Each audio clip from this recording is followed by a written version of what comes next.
Hello friends, मैं doctor Prempal Singh.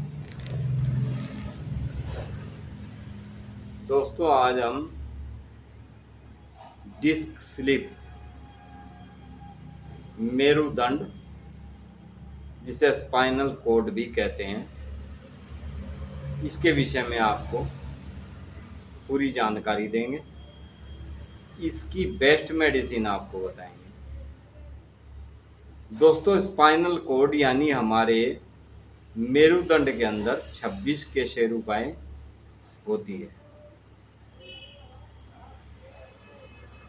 26 केशेरुकाओं में से 2 केशेरुकाएँ हमारी यानी केशेरुकाओं को वर्टिब्रा कहते हैं, और ये 2 वर्टिब्रा जो होती है हमारी, इनके बीच एक उपास्थि होती है जिसे कार्टिलेज पैड कहते हैं। ये आपस में एक दूसरे से सटी होती है, ये एक दूसरे से हटती नहीं है, मूवमेंट करती रहती है, एक दूसरे से रगड़ नहीं खाती। ये कार्टिलेज के कारण आपस में एक दूसरे से अलग अलग रहती हैं, आपस में रगड़ा नहीं खा पाती। लेकिन कई बार गिरने से, ऊंचे नीचे में पैर पड़ने से या चोट लगने के कारण ये कार्टिलेज अपने स्थान से हट जाती है, और जब ये कार्टिलेज अपने स्थान से हट जाती है तो वर्टिब्रा भी अपना स्थान छोड़ देती है, यानी वर्टिब्रा भी अपने स्थान से हट जाती है। इसे ही स्लिप डिस्क यानी स्पाइनल कॉर्ड का अपने जगह से हट जाना, या इसको केशेरुका की स्थानच्युति भी कहा जाता है। ऐसा होने पर इस स्थान की जो नर्व होती है, नस होती है, वो केशेरुकाओं के बीच में दब जाती है, और दबने के कारण वो बहुत ज़्यादा दर्द करने लगती है।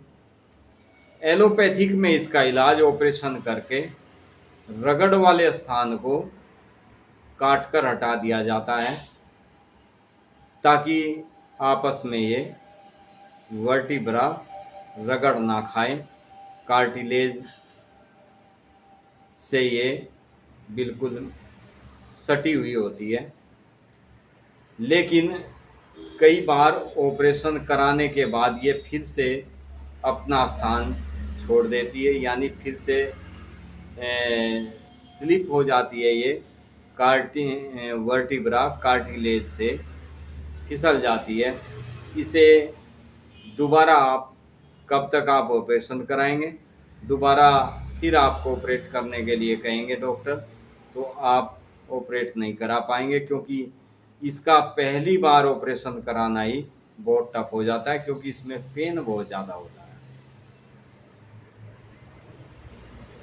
कई बार लोग सामान्य कमर का दर्द इसको समझ बैठते हैं और दवाइयाँ लेते रहते हैं, लेकिन उनको आराम नहीं होता। या कई बार ये मरीज इसको चिन्ह का समझकर पीठ को मलवाने लगता है। कई कमर के दर्द को ही स्लिप डिस्क मान लेते हैं, लेकिन ये कहना गलत है। मैं आपको इसको विस्तार से बताता हूँ। 7 केशेरुकाएँ हमारी गर्दन में होती है, 12 केशेरुकाएँ हमारी पीठ में होती है, 5 केशेरुकाएँ हमारे कमर में होती है। त्रिकास्ती भी कहते हैं इसे, त्रिकास्ती की होती है। सब मिलकर, और जितनी ये त्रिकास्थियाँ होती हैं, ये सब मिलकर एक केशेरुका होती है। और इसी तरह से सभी गुदास्थियाँ मिलकर एक केशेरुका गुदास्थि की होती है। इस प्रकार मेरुदंड भी ये टोटल 26 केशेरुकाएँ बनती है। अब मैं आपको बताता हूँ कि कमर के भी दो हिस्से होते हैं, स्पाइनल कॉर्ड के भी दो हिस्से होते हैं। एक हिस्सा जहाँ पर पसलियाँ खत्म होती है, ये नितंब तक, यानी हमारे नितंब कुल्लों तक का एक हिस्सा, जिसे स्मॉल ऑफ बैक कहते हैं, और उसके नीचे का हिस्सा, दूसरा हिस्सा जो नितंब शूल, या दूसरा हिस्सा जिसे लंबर रीजन कहते हैं। पहले हिस्से को स्मॉल ऑफ बैक कहते हैं, दूसरे हिस्से को लंबर ऑफ रीजन कहते हैं। ऊपरी हिस्से के दर्द को पृष्ठशूल व नीचे के हिस्से को नितंब शूल या कटिवात या कटिशूल भी कहते हैं। ये दोनों कमर के दर्द कहलाते हैं। कमर दर्द में भी ये देखना होता है क्या चलने फिरने से आपको आराम होता है, या आपको उठने बैठने से आराम होता है, या आपको हिलने डुलने से दर्द बढ़ जाता है। आपकी ये सारे सिम्टम्स हमें रीड करने होते हैं, और उन सिम्टम्स के आधार से हम आपकी मेडिसिन का चयन करते हैं।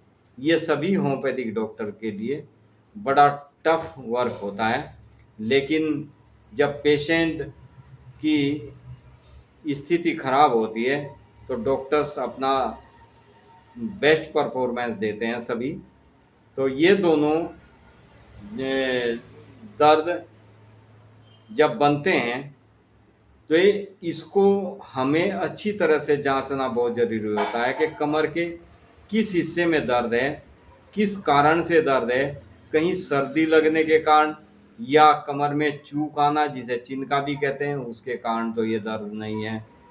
परंतु यदि केशेरुकाओं के खिसकने से दर्द है तो वो कमर दर्द लगातार बना रहता है। यदि सिंपल कमर में दर्द है, आपको कटिवात है, कटिशूल है, तो आपको सिंपल दर्द में किसी भी मेडिसिन को देने से, पेन किलर मेडिसिन देने से आराम मिल जाता है। मालिश करने से भी, कई एक ऑइंटमेंट लगा लेने से, पेन किलर ऑइंटमेंट लगाने से आराम मिल जाता है। लेकिन जब ये केशेरुकाएँ खिसक जाती है, वर्टिब्रा खिसक जाती है कार्टिलेज से, तब ये दर्द आसानी से नहीं जाता। फिर हमें इसमें बहुत सावधानी देने की ज़रूरत होती है, ताकि जो दर्द तो इसका जल्दी से ठीक नहीं होता, लेकिन इसमें आप जितना रेस्ट देकर दवाई लेंगे तब आपको इसमें बहुत ही जल्दी आराम होना शुरू हो जाता है। केशेरुकाओं का जिससे जिससे कमर में दर्द जल्दी जल्दी होता है और जल्दी से आराम नहीं होता, उसे स्लिप डिस्क कहते हैं। इसकी बेस्ट मेडिसिन मैं आपको बताऊंगा। जल्दी और बहुत ही प्रभावी तरीके से ये मेडिसिन अपना प्रभाव दिखाती है। बहुत ही सुंदर मेडिसिन है। स्लिप डिस्क के लिए कैसा भी स्लिप डिस्क हो, कितना भी पुराना स्लिप डिस्क हो पेशेंट को, ये पेशेंट बहुत जल्दी ठीक हो जाता है। इसमें आपको विशेष सावधानी जो रखनी होती है, पेशेंट को बेड रेस्ट की बहुत ज़्यादा ज़रूरत होती है, इसलिए पेशेंट को ज़्यादा हिलना डुलना नहीं चाहिए। बेल्ट यूज करनी चाहिए।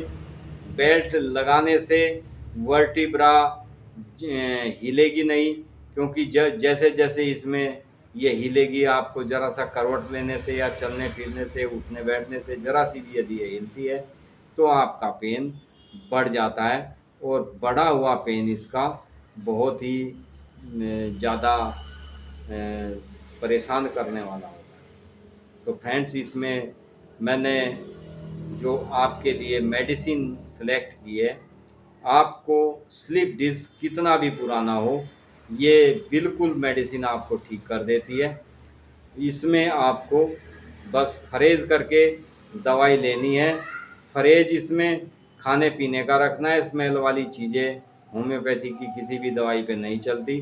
दूसरा, आपको दालों का, आपको चावल का, इन चीज़ों का परहेज रखना होता है। कैल्शियम युक्त भोजन और हरी सब्जियों का सेवन ज़्यादा से ज़्यादा आप करें तो आपको बहुत ही जल्दी इसमें आराम मिलना शुरू हो जाता है। दूध का सेवन ज़्यादा से ज़्यादा करें क्योंकि उसमें कैल्शियम की काफ़ी अधिक मात्रा में कैल्शियम होता है दूध में। फ्रेंड्स, इसमें जो मेडिसिन मैं आपको बताऊंगा वे मेडिसिन बहुत ही तेज़ी से अपना वर्क दिखाती है। इसमें सबसे पहली मेडिसिन है फ्रेंड्स साइलेशिया। दूसरी मेडिसिन है इसमें कैलकेरिया फास, जो कैल्शियम नेचुरल आपकी बॉडी को बना के देती है, आपके केशेरुकाओं को मजबूती प्रदान करती है कैल्शियम बनाकर। तीसरी मेडिसिन है फ्रेंड्स इसमें हैकला लावा। चौथी मेडिसिन है इसमें ओरमेट। और लास्ट मेडिसिन है इसमें मैक्रोटीन। फ्रेंड्स, ये पांचों की पांचों मेडिसिन आप 30 पोटेंसी में यानी समान मात्रा में समान पोटेंसी में आप लें और एक शीशी में मिलाकर इनको रख लें। आप इसका सेवन कैसे करें? इसकी आप 3 से 4 बूंद दवाई, एक चौथाई कप पानी लें। पानी गुनगुना होना चाहिए। बर्फ़ का या फ्रिज का ठंडा पानी आपको बिल्कुल सेवन नहीं करना है। गुनगुना पानी लें आप, इसकी दवाई की 5 बूंद उसमें डालें, एक चौथाई कप पानी में, और उसे आप पी लें। इसी तरह आप 3-3 घंटे के बाद इसका सेवन करें तो आपको बहुत ही जल्दी इस दिक्कत से निजात मिल जाती है।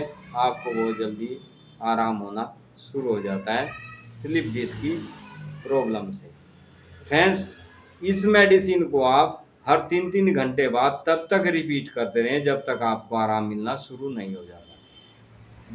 सावधानी इसकी ऐसी है कि आपको जैसे ही किसी भी जिस पेशेंट को आप दवाई दे रहे हैं, जब उसको आराम मिलना शुरू हो जाता है तो आपको मेडिसिन तो यही देनी है, लेकिन उसका टाइमिंग आपको बढ़ा देना है। जैसे अभी आप 3-3 घंटे बाद दे रहे हैं, फिर पेशेंट को 4-4 घंटे बाद दें, फिर पेशेंट को कुल दिन में मिला के 4 बार दें, फिर दिन में 3 बार।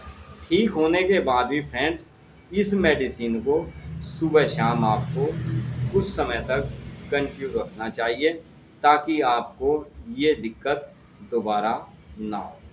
तो फ्रेंड्स, ये था हमारा डिस्क स्लिप के ऊपर एक टॉपिक, जो बहुत ही बेहतरीन मेडिसिन इसके अंदर हमने आपको बताई है, इसके कारण बताए हैं। कमर में हड्डी कितनी होती है यानी कि शेरुपाएँ कितनी होती हैं, कि वर्टिब्रा का काम क्या होता है, कार्टिलेज का इसमें क्या काम होता है, वो सब हमने आपको विस्तार से बताया है। आप समझ जाएंगे, इस हिसाब से हमने आपको बताया है। हमारा उद्देश्य हमेशा यही रहता है कि जो हमारे व्यूज़ हैं उनको किसी भी चीज़ में समझने में, किसी भी दवाई को लेने में कोई भी दिक्कत नहीं होनी चाहिए। आसानी से आप दवाई बना सकें, आसानी से आप दवाई का सेवन कर सकें, उस हिसाब की हम मेडिसिन बताते हैं। और ये मेडिसिन आपको हर एक होम्योपैथिक मेडिकल स्टोर पर उपलब्ध हो जाती है, जो मेडिसिन हम बताते हैं। कई डॉक्टर्स मेडिसिन बताते हैं वे अवेलेबल ही नहीं हो पाती, लेकिन हमने जो मेडिसिन आपको बताई है ये आपको छोटे से छोटे होम्योपैथिक मेडिकल स्टोर पर भी उपलब्ध हो जाएगी। आप इन मेडिसिन को लें और इनका सेवन करें। Thank you friends, be happy and be healthy. Video अच्छा लगे लाइक शेयर सब्सक्राइब ज़रूर करें ताकि औरों को भी इसका लाभ मिल सके। Thank you.